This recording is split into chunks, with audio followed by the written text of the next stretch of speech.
my girlfriend was saying, I feel like on the podcast you're just taking conversations you would have with your family, just more public. And I was like, yeah, that's probably right. But, my dad's not on the show with me, and that's who I really like talking about politics about. And she goes, well, Craig.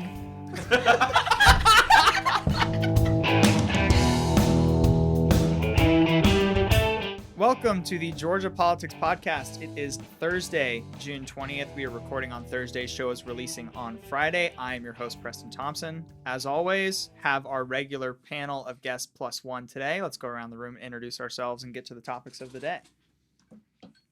Yes, to my right, as we've done every week since we began. To my right. I'm Hans Appen, Appen Media Group, Appen Podcast Network.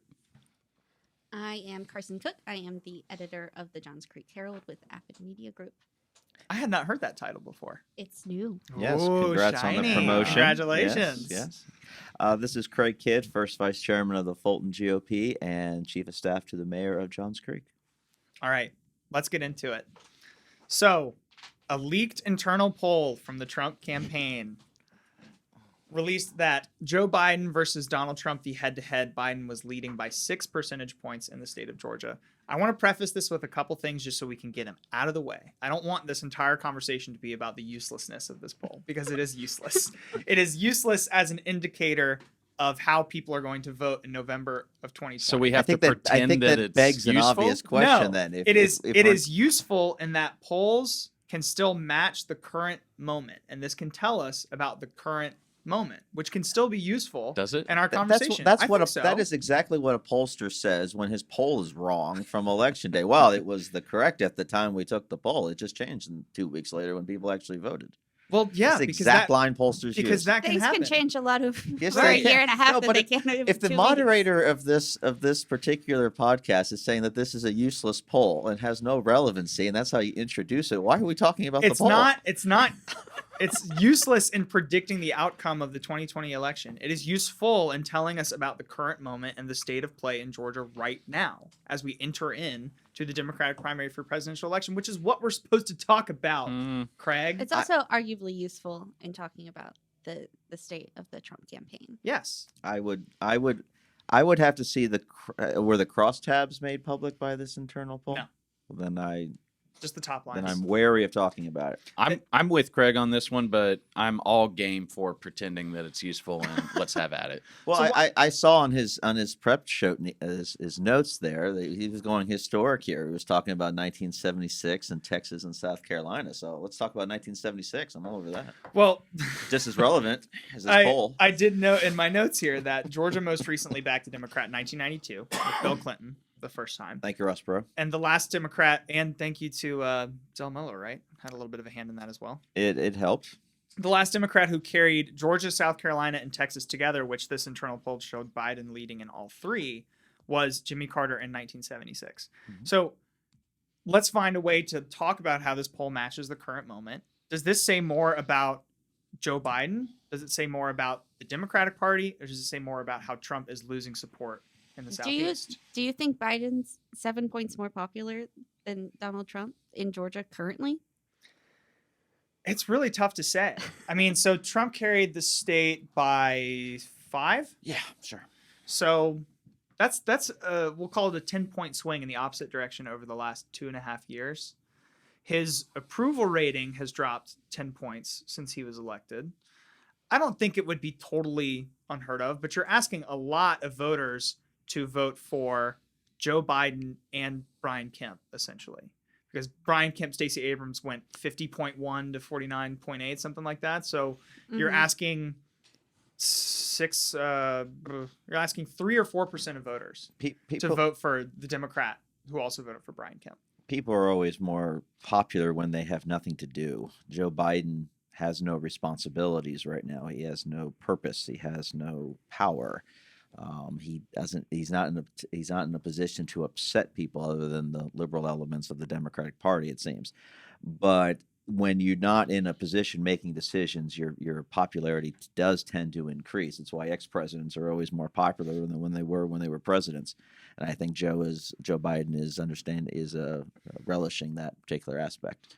You're also asking people who didn't vote for Stacey Abrams a few months ago to vote for Joe Biden, Mhm. which I've not seen any evidence that such a person exists.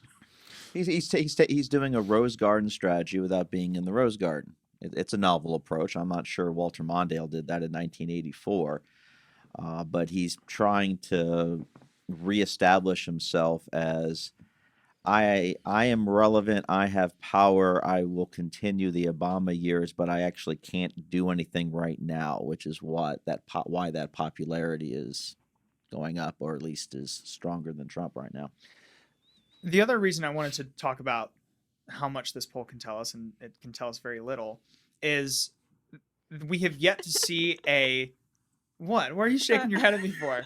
Listen, I don't pick the topics. See previous I don't statement. pick the topics. You don't? The state and what they're talking about pick the topics for Oh, me. We have to talk wow. about. I can't influence Wow. the conversation. Wow.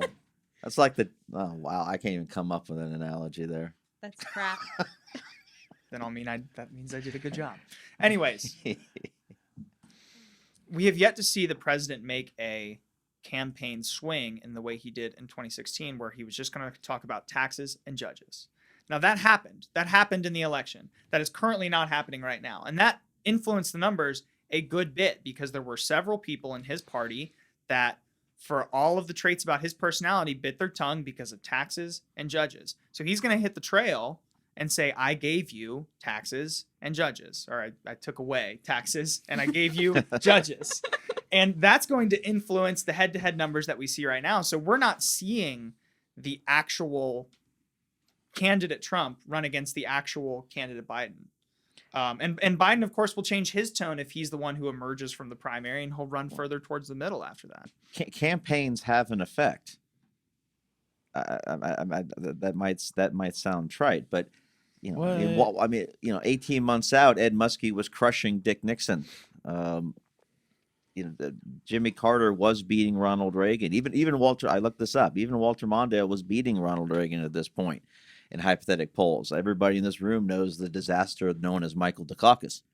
I mean, so these are very early polls, and even Al Gore was beating George W. Bush. So these early polls have a remarkable history of being wrong, but campaigns have an effect. Mhm. What candidates choose to talk about, and then the classic line of events have a way of shaping campaigns. We don't know what the topics are going to be come the summer of 2020. Nobody can claim the last couple of years have not been boring. So events seem to be happening faster and faster and changing the outlook of what we talk about a month later. So I don't know what's going to happen in September of 20. All right, so I will say this. Here's what I found useful about the polling.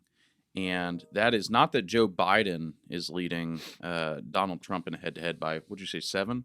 In Georgia? In Georgia? 6. 6? According to this internal poll, that we According don't know anything about But- the methods used, what the crosstabs were, what the sample But you size do- was. We're all relying on this anonymous leak. But internal polls always bump up their own candidate. All right, I but mean, that is a pretty. unless that unless is you a- want to hear what I found was useful. No, unless it was a plant. I People don't- are always I don't- accusing Trump of I lying. don't Maybe think they we should planted it. say All that Biden is up by 7 points. I think we should say this poll says that. Well, sure. All right, here's what I found useful about this poll. Not that Biden was up, but that almost every single candidate in the Democratic field was up, including the candidates who are polling at low single digits. Mhm. And what that tells me is that there is that Donald Trump is not popular in Georgia amongst the voting public, and that Democrats will come out to have something to say about that. And that they don't care who the candidate is, whether that's Joe Biden or whether that's Amy Klobuchar. And I think that is a telling statistic.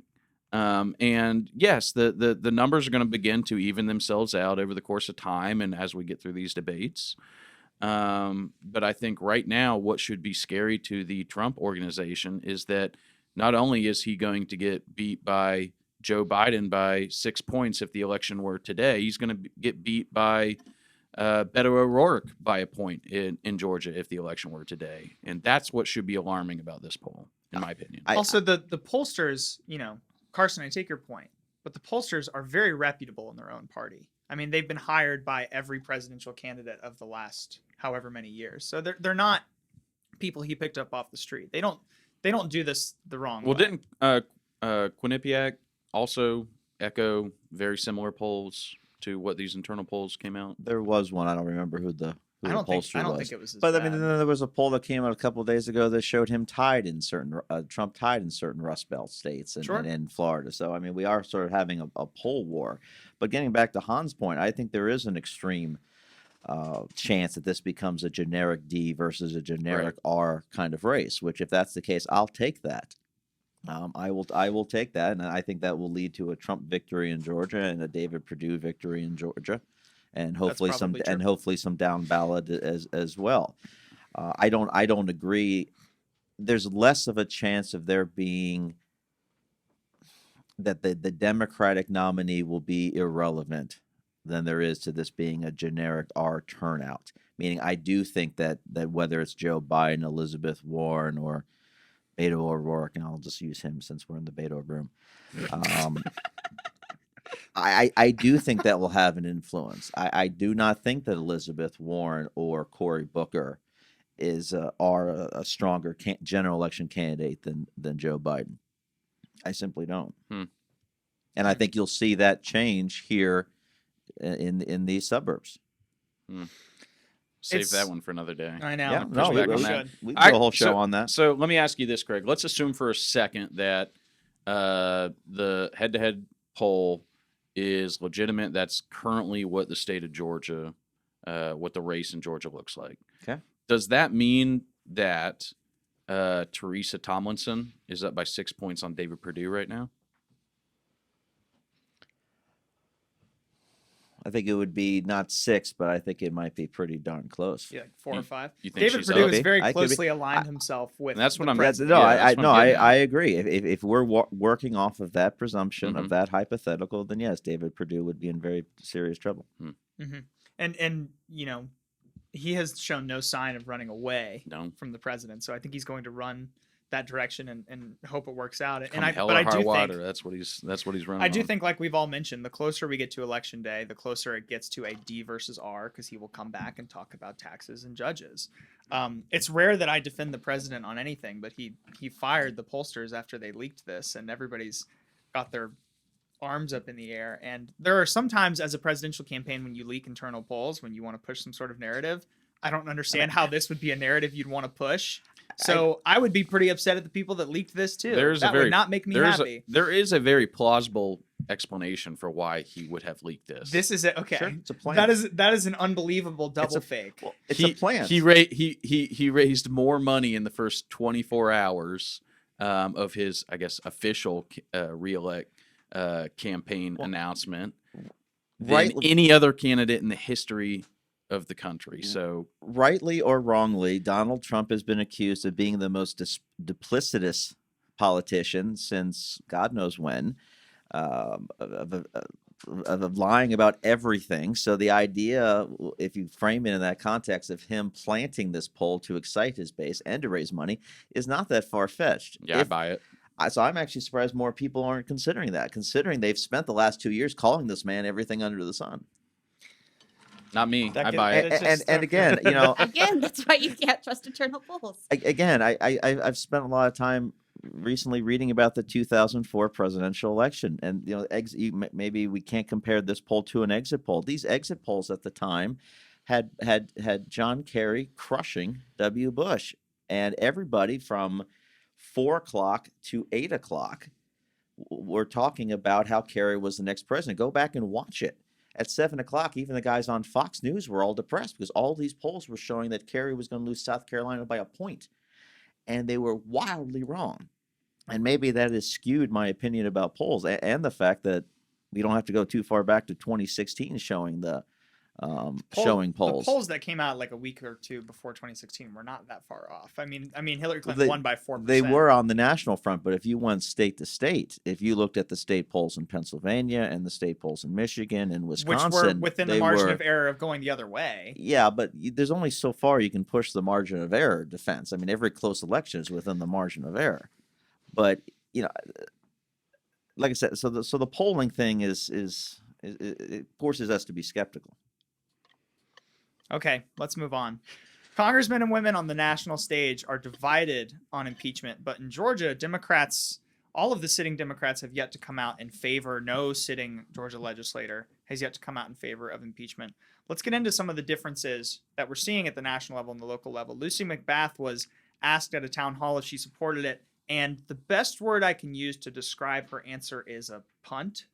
I think I've heard that in the paper a little bit before, which is just, I know that these things happened. I know what's in the report. I've read the report. We need to continue to just go to Congress and hope people show up when they're subpoenaed. That was essentially the answer. She actually said, I have the quote here, "We need to hear from the witnesses who can give us the truth as to what actually happened. We need to make sure that no entity and no one person is above the law. At the end of the day, the chips will fall where they may." That last part is pretty non-committal. That's like very taking personal responsibility. The chips are gonna fall. The chips are going to fall where they may. It's not like I have the power to I make know. an impeachment That's- process. This is just That's something I would say as someone who doesn't have a vote in Congress, but as Yeah. someone who has a vote in Congress. Well, she's a freshman, and she's only been in office for about a year. Does she want to be deliberate and wait for more to come out? Is she looking through her leadership for a pathway here? Is she recognizing that the 6 CD is 50-50 ground and she can't get too far ahead of the curve? I think all of I those mean, are I'm not probably true. I'm not in the business of defending Lucy McBath, but unless you tell me differently, she doesn't have to worry about a primary opponent on her left. Mhm. So I don't really see any reason for her to make any declarative statements. And speaking of that, 2 candidates in the Democratic primary for District 7 have come out in favor of impeachment. Now, we've talked about on the show before how primaries force candidates to the more outside lines of their party, both on the left and the right. But still, that's a couple people who could be congressmen or women in District 7 coming out for impeachment. But I do think Lucy McBath's in a completely different situation. And if I'm not mistaken, Carolyn Boudreaux hasn't, right? She has not. Right. Yeah, I think she's given a very similar answer Right. to what we just read. And I imagine those candidates are trying to differentiate themselves from her because Mhm. she was the nominee last time. She has higher name recognition. And so they're going further to the left, hoping it'll appeal to the primary electorate. Mhm. But As of last check, 60 congressmen and women, I believe that's 59 Democrats, 1 Republican, have come out and called publicly for impeachment. I can't think of any that are in the southeast corridor, and especially in these suburban districts that are very swingy. I know there's a congressperson in California who barely won, Katie Porter. Katie Porter, who has come out in favor of it, which is notable because of how her district probably resembles Lucy McBath's in a lot of ways. Mhm. So I've done a quick little math here with my calculator. They are 28% of the way there to what they need. They need 218 votes to impeach. They're 28% the way there. well, they Mhm. also need a speaker who will bring it to the floor. Yes. And I think Nancy Pelosi isn't doing that specifically because of representatives like McBath who would be Yep. made vulnerable by it. If they have a majority in Congress with votes to give, would she bring it to the floor then? I mean, this is part of the whip's job, right? Is Mhm. we have a 30 vote positive on here, or the Democrats have a 40 vote majority. So you 39 pivotal legislators can all vote no. No, because the voters have reached I'm going to use the word maturity. Have reached a maturity that I think a lot of them now recognize that even though my congresswoman voted against something, her being in office allowed that thing to come to the floor. Yeah. That's something that I'm actually very critical of the voters a lot of times, and not purely on partisan issues, but on this particular thing, they have sort of now recognized. I think it's the first time in history that hey, even though my guy's a conservative Democrat, if I elect him, he's going to vote for a liberal Democrat for speaker, and therefore liberal things are going to come to the floor, or vice versa. That is now prevalent in elections that wasn't around 20 years ago. And Mhm. so going back to what you just said, I think that Pelosi recognizes that even though McBath would vote no on impeachment, let's say hypothetically, it would still be used against her in November. Well, there's a sense of you were in Congress while this happened. Mm-hmm. and you were Or- in the party Or that taking made this you happen. your election allowed Pelosi to bring that to the floor and allowed that to happen. And that's a distinction she'd probably I mean, rather not have to make. that was something that the speaker from Massachusetts, somebody Boehner? else help me here. John Boehner. No, from Massachusetts, Tip O'Neill. That was Yeah, something yeah. that John Boehner. That was something that Tip. You were looking for help. I was that trying was- to help you. That was something that Tip O'Neill never had to worry about. He knew that his conservative Democrats in Georgia were not going to get slammed for something that he brought up on the floor, being a liberal Democrat. Voters now see through that. Do you think that's a result of political polarization or of more informed voters? Both, but but I don't know if I would use the word informed, Yeah. because that does imply a level of intelligence. But More but I- information saturated. yes, more info, which I think is more of the 24/7 news cycle. The fact that there's just much more evidence of what is going on in Minnesota affecting you in Georgia. Go back and watch the old election night stuff. They didn't talk about local elections outside of your area. They did not follow. Everybody now knows you need 270 electoral votes to become president. Go watch what they were doing in 64. They didn't talk about that. They didn't keep this running tab, and everybody didn't have the running tab on their computer. It was a very different way of reporting election results and election implications. And I apologize, this is not where you were going No, with that's this. okay. But it goes back. There is a maturity that the voter now has, and I think that's what maybe I'm giving Pelosi too much credit, but maybe that's what she's thinking. Well, I was also going to mention that a lot of this has to do with the way we frame re-election campaigns as well, because Lucy McBath's face will get put on a mailer next to AOC and Nancy Pelosi, regardless of how she votes, regardless if she shows up for the vote. So it's about how we're framing the opposition party too. It gives legislators less freedom to go Mhm. out and actually be an independent legislator, and that's of course a bigger problem than we're going to get to in one day. But I would say that has at least something to do with it. So I fully anticipate there will be a vote on impeachment, and I think Speaker Pelosi will be perfectly within her rights to do that, because as we saw yesterday, the White House won't even allow Hope Hicks to tell the Judiciary Committee where she sat in the West Wing. So Nancy Pelosi will have every excuse provided by this administration to say, look, I was forced to do that. If I can't get these simple questions answered, what else can I do? So I fully anticipate there will be a vote. I'm in that camp now that it is just inevitable at this point. But as far as I want to go back to the original question, Preston, as far as Lucy McBath goes, if she's legitimately read the Mueller report, which I'll give her the benefit of the doubt on that one. Anyone that has legitimately read the Mueller report and can't come to a conclusion one way or another on grounds for impeachment, I don't buy it.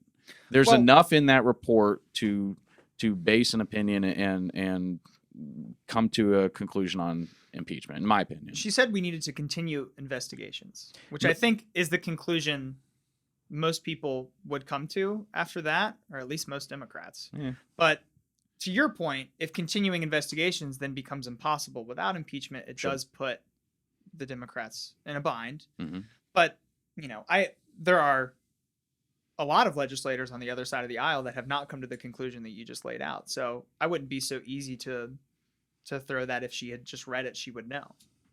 Because clearly that's not the case for most people. And Rob Woodall actually came into some heat last week, so I think we hadn't had an episode since then, for saying that he hadn't read the report and that I just trust Mueller. And the reporter, I believe he was on MSNBC, the reporter followed up saying, well, if you trust Mueller, are you going to read the report? And he's like, no, I trust Mueller.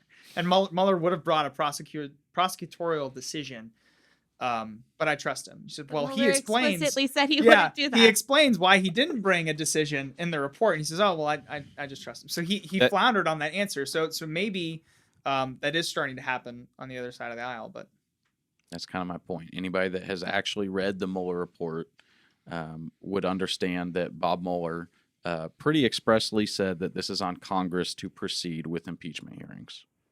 Does the president want to force not only moderate Democrats, but all of the Democrats Yes. to impeach him? Yes. Oh yes. Now, for our historical expert here, what does that do to the upcoming election in terms of what we have historically to look at with, Makes it the only issue. right? The only issue. Everything else is irrelevant. I mean, we really don't. We have two examples of that, which somewhat recently would be 1998. Which was supposed to be Bill Clinton's. That was his 6-year itch election. So that was supposed to be the disaster election for the Dems. It turned out not to be, because the public, at least the story that's at least what history has ruled, that the public felt that the Republicans had overreached, and therefore didn't give them the smashing victories that they would normally get in a 6-year election. Same thing with 74. In 1974, after Nixon's resignation, that was a disaster for Republicans. It took them 10 years in Congress to recoup the losses that they had from that. So it would become the only issue. Is this different somehow? Yes. How? Didn't they impeach Bill Clinton after the midterms? No, I don't think they I believe did. the vote was after the election. Well, then the So they were the election was the issue was definitely before the. Right. But point being, if Nancy Pelosi were to proceed with impeachment hearings now I think and you're have right. a vote beforehand, that would be a significant difference. I think you're right, because I think Newt wasn't the speaker when they impeached him. Right. But I don't think that changes the relevancy to each of the two election cycles, though. Public polling There's still... a difference between a president who has been impeached by the House of Representatives running for re-election and someone who is under impeachment, an impeachment investigation or proceedings. Not to. I don't know if I agree with that. No? I think with today's electorate, I think the stench or the stain of an investigation is just as strong. Public polling is not behind impeachment right now. Is By that a good margin. right? Is that a failure of the Democrats doing a PR campaign about what impeachment actually means and why they want to do it? Or is that the public saying, we've had this investigation for 2 years and we're kind of done with it. Let's get to the next election. And if we want to vote him out of office, we will. Trust us.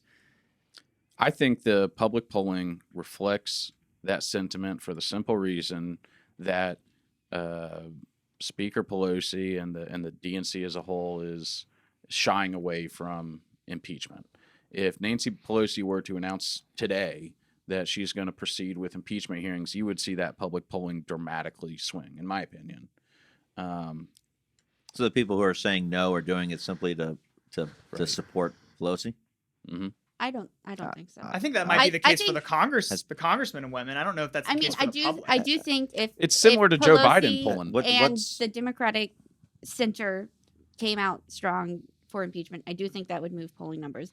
But I don't think that's the main reason why there's so little support. People for don't want impeachment. it's like, look at Lucy McBath. We use Lucy McBath as an example. She's wishy-washy on it right now. If she were to come out today in support of impeachment, people in the 6th district would mirror some of those thoughts because they don't want to be voting against or feeling against what their representative has to say on it. I don't agree with that. I think to support Pelosi thought that you just put forward, you would have to show that Pelosi had very strong disapproval numbers, which I don't know who's polling on that, but I can't imagine it's high. It's very divisive. or Congress would have to have very high approval ratings, which they haven't had since the 90s. I mean, you always look at it's like 18% think that the Congress is doing good jobs. I don't think the public's vacillation or disinterest in this is because they're backing the speaker's thought. Mhm. It's more. think- Can I say why Yeah, I think go. there's less Yeah. support for impeachment? Please. I think, first of all, the way the Mueller report was carried out and way just generally the public's knowledge about Russian interference of the election, it trickled out slowly over a series of leaks, and some of them turned out not to be accurate. Some of them did. There was never a big smoking gun moment, and I think public knowledge of what is actually in the Mueller report is low. I think That's reason number one. I think reason number two, support for impeachment is low. First of all, most Republicans see it as a witch hunt, as just partisan fighting, as not a legitimate election. And there's a lot of centrist and even liberals who think, maybe Trump has done some shady stuff, but I don't want years and years of just pure partisan fighting about impeachment. I want Congress to work on issues.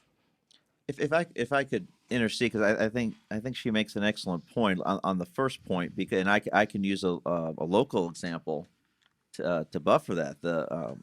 In 2013 in Johns Creek, when what I had called the Civil War of Johns Creek, when the city council was in opposition to my mayor, my boss, Mike Bodker, and they were investigating him. They dragged out this process, and they just kept promising that there'd be information, and it just dragged time after time, month after month.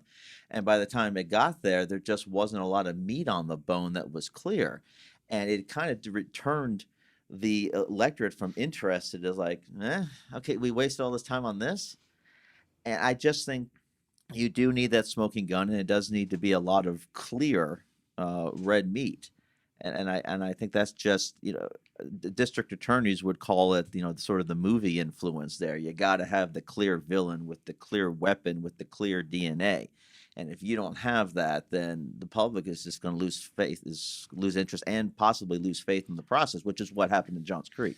Look, I hope I'm wrong, but I think it's more of a state of the hyper partisanship that we're seeing in politics across the country. I think if you were to ask most Republicans, would you support someone who constantly lies for president of the United States? Would you support someone who brags about sexually assaulting women for president of the United States? Would you support, the list goes on and on. Most of the answer is going to be no. But if you ask them who they voted for president, they're going to tell you they voted for Donald Trump. So I think that's kind of what I'm getting at with the idea of impeachment. If Nancy Pelosi decides that's the way to go, you're going to see most Democrats rally behind that idea. And I think the public perception of impeachment will change overnight. That's all I'm saying. I want to close this topic by noting some favorability results that came out of all the candidates running for president, which is somewhere in the low 30s, I think, at this point, or mid 20s. They measured favorability not just on a approve, disapprove, but on levels: strongly approve, somewhat approve, net neutral, somewhat disapprove. And both in strongly approve and strongly disapprove, the president led in both categories among all candidates running for president. So I do think impeachment furthers home this idea that we've known to be true for the last 2 or 3 years now, which is that he has a hard base that is not going anywhere. I mean, there was a remarkable moment at a town hall from Justin Amash, who's the first Republican congressperson to support impeachment, where a person sitting in the audience said, I wasn't aware that there was anything bad in the Mueller report. I wasn't aware that the president actually was really even mentioned as doing something out of the ordinary. So there is a hard floor of support, and there's a hard floor of strongly disapprove. And I think both of those camps aren't going anywhere. So in terms of it's about shaping public opinion, I'm not fully convinced right now there's a whole lot you can do. I mean, that middle is not large. Maybe it's 20 to 30% of the country that could be swayed on impeachment. Maybe not their vote, but impeachment. Okay. No, go ahead. I was going to discredit the use of that Amish town hall meeting for anything, but I'm allowed to use anecdotes. No, and just simply because it was clear from other subjects that came up that it was an overwhelmingly Democratic turnout in a town hall in an overwhelmingly Republican district. It would be, to try to make it a Georgia thing. Imagine if Tom Graves, who represents probably a 70% Republican district, held a town hall in Rome, and through the course of the town hall meeting, the crowds were screaming, they were booing him, and they were screaming for all the liberal hot buttons, slavery reparations, Medicaid for all your top 5. I don't think you could use that town hall meeting as a legitimate source of news on what the district thought. I'm not saying it's what his district thinks. I'm using it as an anecdote to describe what we just talked about. Yeah, Of the general yes, public but being it sho- less but it sho- informed than but it- maybe they should be. But it was showing that what sort of the mood was among the people out there is what I thought you were trying to use that town hall for. Let's move on. Okay. We can talk about how we're going to structure everything in the show after the show's done recording. Good gosh. Okay. Gwinnett County Commissioner Tommy Hunter is suing Gwinnett for the discipline he faced for some comments he made online. I think as we get through this and put some context on it, we'll all come to an agreement that there's an interesting conversation here about how responsible we hold elected officials. So, for context, in 2017, Hunter made a few Facebook posts that sparked a lawsuit from citizens in Gwinnett. He called John Lewis a racist pig and referred to Democrats as demon rats and idiots. He also blamed Hillary Clinton for a shooting in Dallas, called her Hildebeest and one of the ugliest women in the world. We can kind of come to a conclusion these are not things you want elected officials to be saying. But the disciplinary action he received included a unanimous public reprimand from his fellow commissioners that he is now claiming cost him business in his professional life. $5 million of business, in fact. So he is suing Gwinnett County for damages, saying his First Amendment right was violated by being punished for something he said. So the question I want to pose, and I think this is relevant not only with Tommy Hunter, but also on a national scale, is what is the level of responsibility we hold officials at the local level and national level for things they say on personal social media pages, or does it make a difference if it's a professional social media page for their district? So I'm just wondering, how do we hold these people responsible? How do we change it? Can I be the first one on here? Yeah. Because simply to make this observation as the token Republican in the room, I think he's a moron. I think he's an idiot. I wish he had never been elected, but I think he somewhat has a point. I'm the only not. I'm interested. Actually, I'm more interested in hearing what the three journalists. Now that I know that you have a journalism background, I didn't know that. I'm more interested in I'm knowing actually a little sad you didn't know that. It means I didn't do a very good job. I'm more interested in hearing what the three journalists have to say, since this is a First Amendment question. More than anything else. So I'll make one more statement, then I'll lean back and listen. I think he has a point, because I was talking about this with the city attorney, the Johns Creek city attorney, about it, that what right does an entity, a legislative entity, have to slap, criticize, officially fault one of their members? And I asked him, I said, if one of our city councilmen, I'll use Steve Broadbent because I love Steve as he loves me. If Steve Broadbent had a mental breakdown in the middle of a city council session and just started ranting the most obscene and evil things possible, then what right do the other city councilmen have for slapping him down for comments? You really raised some interesting First Amendment questions here. And with that, I will shut up and let the three journalists who spend much time thinking about the First Amendment. But can I frame it before you guys get into it? The initial complaint, the lawsuit alleged against him, cited a part of the official code of Gwinnett County that said that elected officials should, quote, never engage in conduct which is unbecoming to a member or which constitutes a breach of public trust. I think that's intentionally vague, but maybe not super helpful for a conversation. But that's the code that they decided. I guess I would follow up by saying, what right does the elected body have to pass that? An elected official is responsible to his voters. They are not responsible to each other. I'll just leave it like that. Well, you may disagree with the premise or the idea that such a code or ordinance exists, but I would flip it back to you and say, not what right do they have, but are they being irresponsible, or is there a dereliction of duty if they don't reprimand him, given that such an ordinance exists?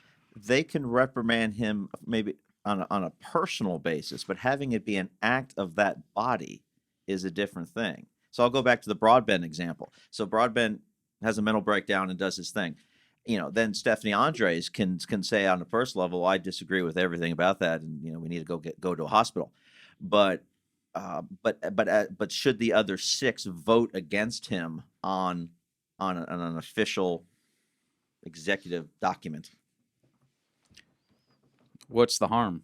Well, I lean towards a little bit what Craig is saying, that the power of the voters. It supersedes the power of the voters. Right. The voter, a republic is a tough thing. A republic with a capital Mhm. R. The voters have the responsibility to elect people, and then they have the responsibility to understand that their job is done to a degree. So, but their vote has to always outweigh the value of the other elected officials in that regard, which kind of sounds contradictory. But it's a very tough thing that we entrust these people with this power. But you always have to remember that the voters have the final say on that. You could make the argument that they did by electing the other elected officials to hold that city council person, or in this case, the county commissioner, accountable for what they said. Is Gwinnett district by district, or is Yes. it? Okay. Mhm.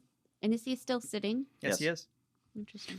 I'm curious, Craig, that where would you draw the line? I mean, he called John Lewis a racist bigot, Pig. racist pig.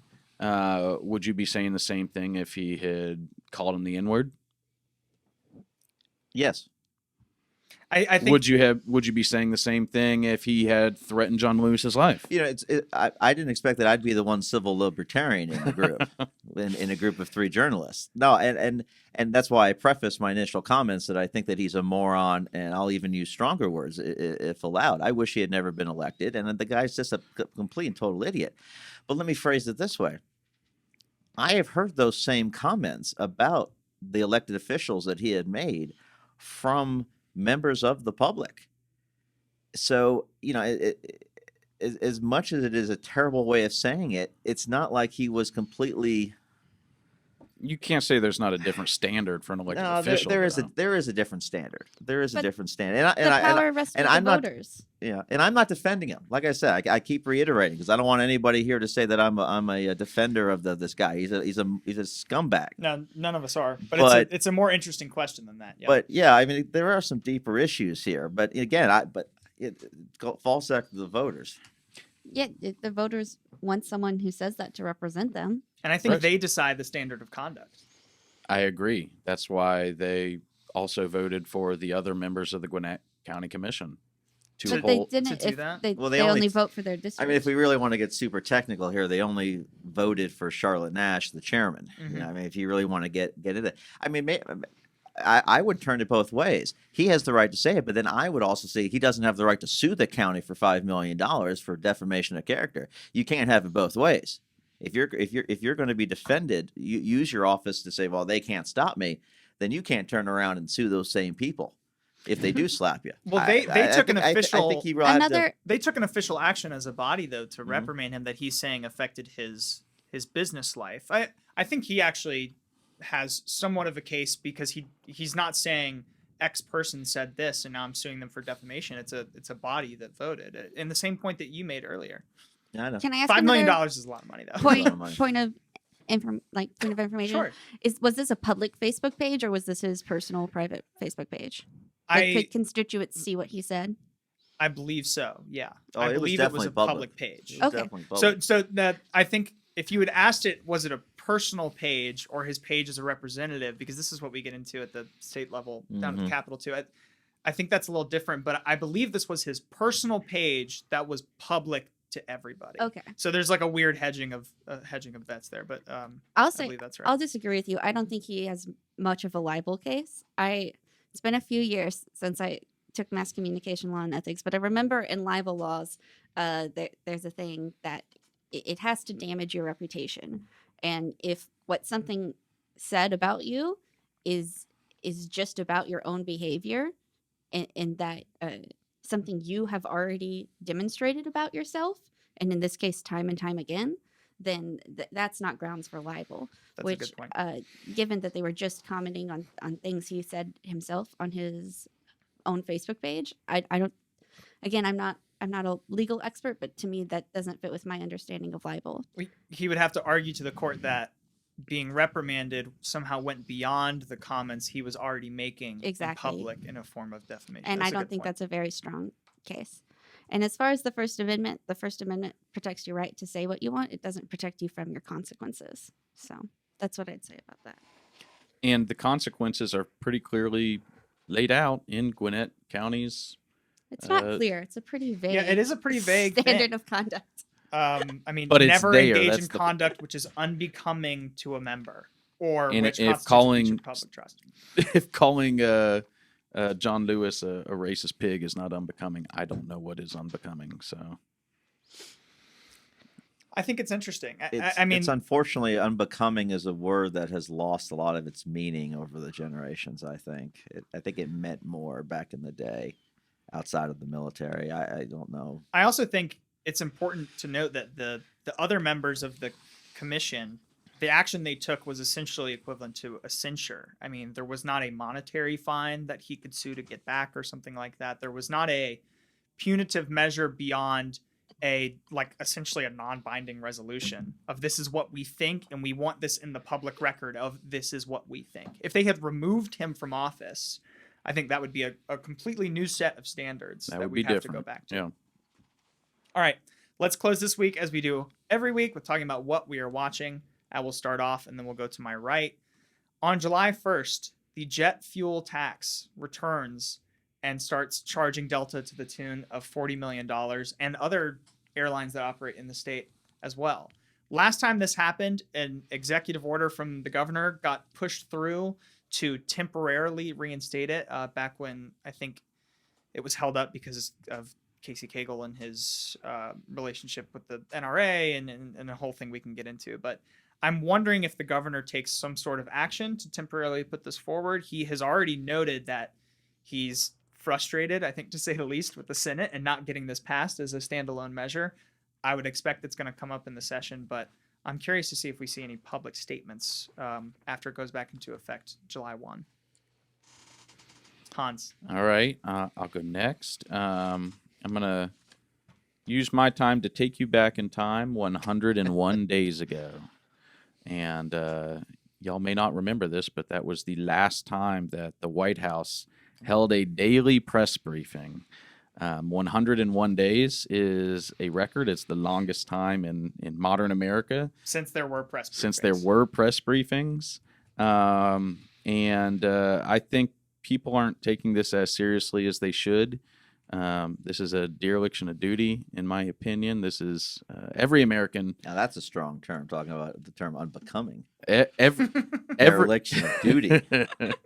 He campaigned on changing things. If the in press DC. secretary's job is not to hold a actual press briefing, I don't know what is a dereliction of duty. But getting back to my point, I think every American should be upset about this. The press briefing is an opportunity to hear from the leader of our country through his representative and the press secretary to get a status update on all things from foreign policy. We've got some very serious issues going on in the Middle East right now, our economy, the southern border, you name it. And without press briefings, it does not give the representatives of the people, which are journalists in this case, to ask questions and report back to the people. Unelected representatives of the people. Representative of the people paid by advertisers. Interesting Right. how you framed that. Uh-huh. That's okay. It doesn't seem like the reporters are having problems filling their column inches, though. Yeah. That's a term that's. I would still rather used. not be represented by Jim Acosta if I don't have to be. Just Hey. throwing that out there. Better than nobody.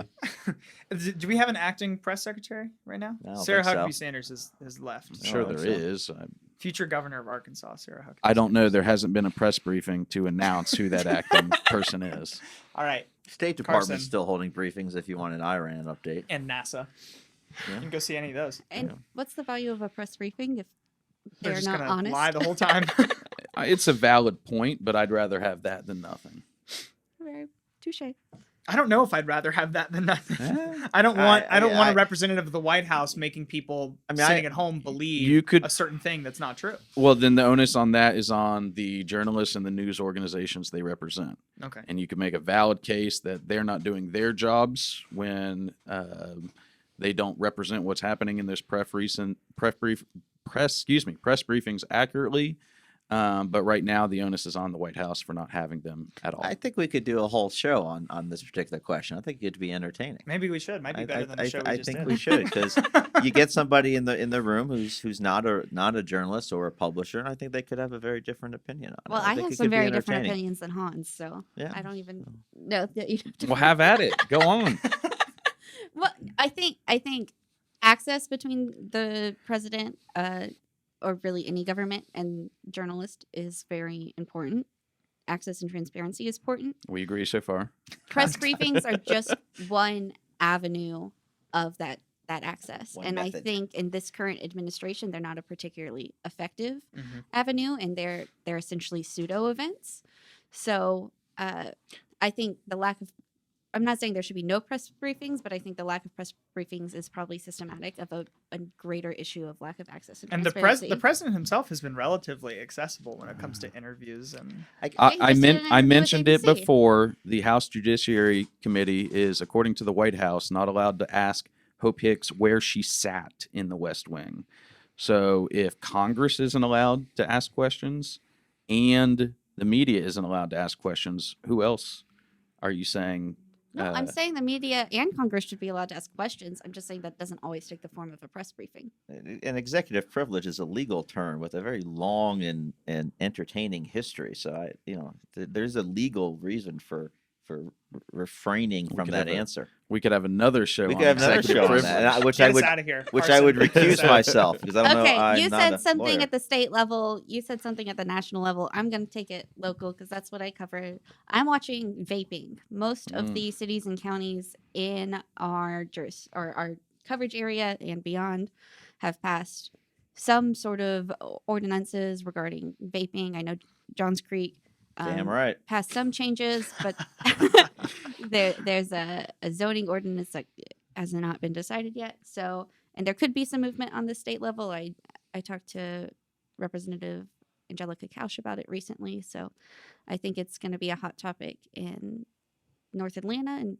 possibly throughout the state for the next few years. Craig, you were pretty quick to defend freedom of speech. You don't Uh-huh. want to defend freedom to. Let's hear your to- libertarian take on vape. that. one, I am Greg. by no means a libertarian, not in any stretch. No, the only thing libertarian about me is my belief in alcohol laws, but that's an entirely different show. But no, the city of Johns Creek did pass a anti-vaping resolution to follow our sister cities of Alpharetta, Milton, and Woodstock, and et al. And I think it was an excellent decision. I think if nothing else, it was proof that it was an excellent decision because it was a very rare 5-2 vote instead of a 4-3 vote. So that in and of itself shows the value and the need for the action. But my mayor was a strong proponent of it, as was the three school board members who represent North Fulton County: Linda McCain, Katie Reeves, and Miss Bernard, whose first name is escaping me. Johns Creek will always take an opportunity and welcome an opportunity to show our coordination and our faith with the elected school board members and pursue a policy that the school system has embraced and is advocating for. We'll have to bring on Ben Burnett to argue against these kinds of ordinances. I've Which seen would be him an do it. entertaining show because, and I mentioned this to one of my councilmen, I said, this is the ultimate libertarian versus conservative approach question. We have one city councilman who is an avid libertarian, and the other one who is a confused individual but is libertarian in leanings. And then you have what I would call 5 members who are generally traditionally conservative. You're going to be publicly reprimanded for calling him a confused individual. And we'll have I've to said have that worse. argument all over again. Okay, Craig, close us out here. Well, I what I will be paying attention to will be the placement of the presidential primary here in Georgia on March 24th.